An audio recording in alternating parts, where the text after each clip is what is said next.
Hey guys, আসসালামু আলাইকুম। আশা করি সবাই ভালো আছেন। আলহামদুলিল্লাহ আমি অনেক ভালো আছি। আজকে এক নতুন ভিডিও নিয়ে চলে আসলাম। সেটা হচ্ছে বাসায় যদি তরকারি থাকে, ভাত খেতে মন চায় না, তাহলে এই রেসিপিটা করে খেতে পারবেন। সেটা হচ্ছে ভাত ভাজা।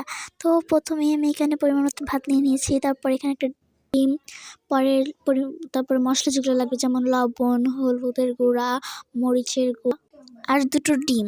এইখানে ডিমটা আমি ভালো মতন, একটা ডিম ভেঙে গেছিলো, পরে একটা ডিম আমি লবণ দিয়ে ফেটে নিয়েছিলাম, দুটো ডিম একসাথে ফেটে নিয়েছিলাম। পরে এখানে নিয়েছিলাম মাংসের ঝোল, যাতে একটু টেস্টি হয়, ঝাল ঝাল হয়।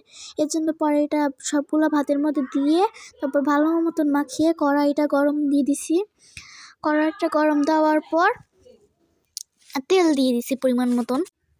তেল দেওয়ার পর তেলটা গরম হওয়ার পর ভাতগুলো ভেজে নিব। যেমন ভাতগুলো একটু একটু করে দিচ্ছিলাম, কেননা ছিটাতেছিল অনেক। তো এখানে তেল গরম হয়ে গেছে। তেল গরম হওয়ার পরে ভাতগুলো একটু একটু করে দিয়ে দিচ্ছিলাম, কেননা ছিটকে যদি হাত লাগে তাহলে হাতটা পুড়ে যাবে। তারপরে এই জন্য গরম হয়ে গেছে তাই একটু নাড়াচ্ছিলাম। তারপরে ভাত দিয়েছিলাম, দেখেন কত ছিটকে উঠছে। তারপরে যে ভাতগুলো সব ঢেলে দিচ্ছে। এখন নাড়াচাড়া করতে হবে যাতে ডিমটা তাড়াতাড়ি সিদ্ধ হয়ে যায়। যদি ডিমটা কাঁচা থাকে তাহলে কিন্তু একটু ভাত ভাজাটা মজা হবে না, কাঁচা কাঁচা লাগবে। পরে এখন আমি গ্যাসটা অফ করে দিলাম। অফ করে তারপর প্লেটে ঢেলে নিলাম।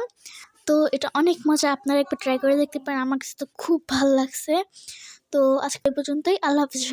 সবাই ভিডিওটা সবাই লাইক কমেন্ট শেয়ার করে দেবেন। আল্লাহ হাফেজ, টাটা, টেক কেয়ার, বাই।